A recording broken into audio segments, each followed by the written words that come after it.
আপনি কি কখনো দেখেছেন সূর্যের মধ্যে বাটারফ্লাই? এমনই হয়েছে কিছুদিন আগে সূর্যের মধ্যে একটি বাটারফ্লাই দেখা গিয়েছে, যা দেখে বিজ্ঞানীরা মাথায় হাত পড়ে গিয়েছে। আর এই সেপ্টেম্বর মাসে নাসার সোলার ডাইনামিক অবজারভেটরির মাধ্যমে দেখা গিয়েছে সূর্যের মধ্যে একটি ব্ল্যাক শেপ, যা ছিল বাটারফ্লাই আকৃতির। লেখালেখি হয়েছে বিভিন্ন নিউজ পেপারে যে সূর্যের মধ্যে একটি ব্ল্যাক হোল হয়েছে, যা দেখতে বাটারফ্লাই আকৃতির।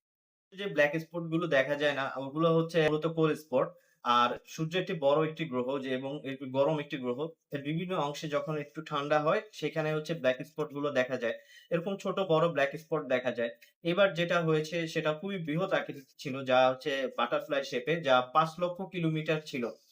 যখন এরকম হয় না তখন হচ্ছে সৌরমণ্ডলে কিন্তু ঝড় তৈরি হয়, যাকে বলা হয় সোলার স্টর্ম।